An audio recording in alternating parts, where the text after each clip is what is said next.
आज की खबर से खबरदार, वक्फ बोर्ड में संशोधन करना चाहती है बीजेपी सरकार, जो भारतीय संविधान की धारा 25 और 26 का उल्लंघन है और भारतीय संविधान, कुरान और नबी की जुबान का सूरा निसा की आयत 62 का सरासर उल्लंघन है। वक्फ बोर्ड या मुस्लिम पर्सनल लॉ का जो गठन हुआ तो वो जब नाअहल की इक्तदा की वजह से बदअकीदा गद्दार जमातों ने नाअहल, जिन्ना जैसे वहाबी, शराबी, कबाबी की इक्तदा की और उन जमातों ने उसको पेशवा बना करके भारतीय संविधान को तोड़ दिया और जो मुसलमान भारतीय संस्कृति और संस्कारों के लिए जफर से लेकर के 1857 के आंदोलन से लेकर के महात्मा गांधी के आंदोलन तक और उसके बाद जवाहरलाल नेहरू, सरदार पटेल और सुभाष चंद्र जी बोस के भारत छोड़ो आंदोलन तक शाना बशाना सनातनी हिंदुओं का और सुन्नी मुसलमानों का एकजुट होकर के पाश्चात्य संस्कृति को हटाने के लिए जितने भी अभियान हुए, जो आज ये वक्फ बोर्ड बिल की बात कर रहे हैं, वो उस वक्त वो मुसलमान वजीफाखोर मुल्लाओं की बातों पर चलते थे और जो पेंशन भोगी हिंदू थे वो अंग्रेजों की बातों पर चल करके इनका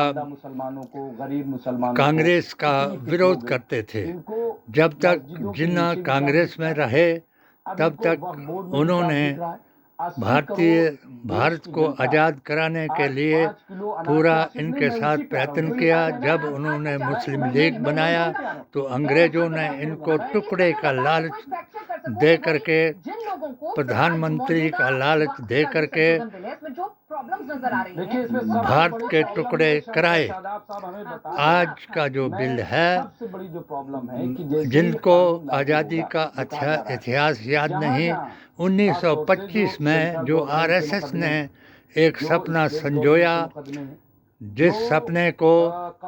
म्युनिसिपल कॉर्पोरेशन के जो मुकदमे, दुरंगे झंडे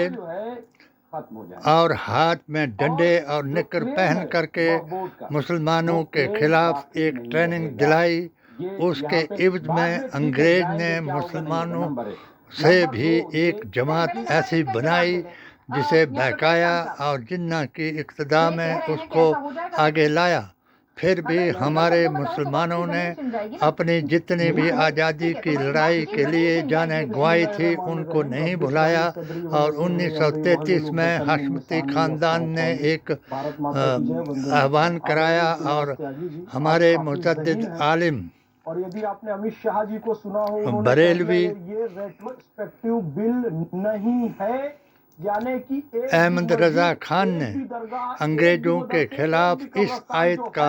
विरोध कराया कि आतिउल्लाह व रसूलिही व उलिल अम्रि मिनकुम का अर्थ है कि अंग्रेजों की अतायत की जाए। इसका अर्थ ये नहीं था, इसका अर्थ वो था जो 2024 में मैंने पीडीए और एआईएसएसजे का संयुक्त संगठन बना करके भारतीय मुसलमानों को बताया। भारत में जब ये मुसलमानों को फिर अधिकार दिया तो दो भाइयों की बात कर रहे थे। बड़ा भाई अगर 80% जो है वो संवैधानिक उसमें जुड़ गया और छोटा भाई जो जिन्ना के रूप में, बड़ा भाई नेहरू के रूप में और छोटा भाई जिन्ना के रूप में वहाँ बन गया और 1925 का जो इनका वो था, तो इन्होंने सोचा कि भाई छोटा भाई जीत गया और धर्म के नाम पर उसने अपना देश अलग कर लिया और बड़ा भाई हार गया। इसलिए इस जमात ने 30 जनवरी बंदगी तेरे बस की नहीं है। 1948 को उस महान सनातनी संत का की हत्या कर दी और अपने गौरसेवादी सनातनी का प्रचलन किया और गांधीवादी सनातनी को नेहरू गांधी खानदान और मुसलमान के खिलाफ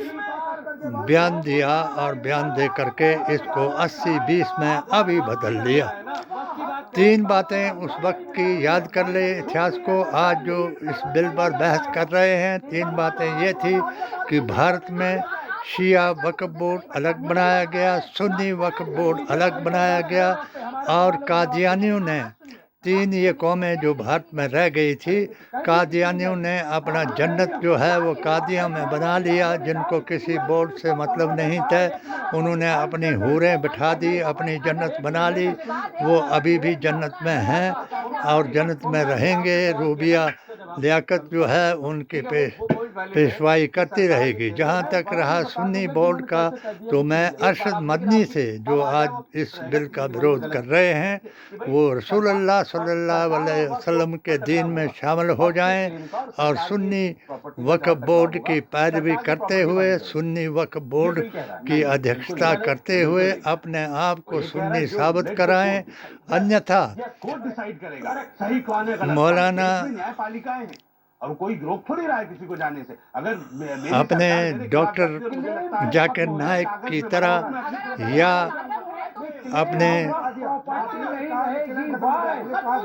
सियासी जो बात कर रहे हैं और खिलाफत कर रहे हैं या मोदी को गालियां दे करके उसका बदला लेना चाहते हैं, जो 80-20 इन्होंने करा दिया है उसको और मजबूत कराना चाहते हैं। चाहे ओवैसी हों, चाहे अरशद मदनी हों, चाहे महमूद मदनी हों, चाहे मौलाना साद हों, ये सुन्नी वक्फ बोर्ड का अगर अध्यक्षता करनी है तो अपने आप को रसूलुल्लाह के दीन में शामिल करके जिन जमातों के साथ ये जुड़े हुए हैं, गुस्ताखे रसूल जमातों से तौबा करके अपने अकीदे को दुरुस्त कराएं और मेरी अपील के मुताबिक भारतीय संविधान, कुरान और नबी के फरमान के मुताबिक इस अभियान को जारी रखें। जय बापू, जय भीम और जय संविधान का नारा लगाएं और भारत को एक टुकड़ा और होने से बचाएं। मेरा बीजेपी के लोगों से और माननीय प्रधानमंत्री जी से आवेदन है कि जिन लोगों के कहने पर आपने 80-20 कराया, एक को आपने छोटा भाई बनाया जो धीरेंद्र शास्त्री तरह तरह की गालियां दे करके, तरह तरह के व्याख्यान करके लोगों को हिंदू मुसलमान करा रहे हैं, और दूसरा हमारा महंत जो योगी जी हैं, जो अपने आप को बड़ा सनातनी बता करके, संत बना करके, जिन वो अखिलेश यादव की बात का जवाब दें। मैं सभी से आवेदन करूंगा कि पीडीए और एआईएसएसजे के अभियान से जुड़ जाएं और 80-20 करने वालों को 40 बराबर 40 जमा 20 से जवाब दें और मुसलमान जो है वो नबी का शहदाई बन करके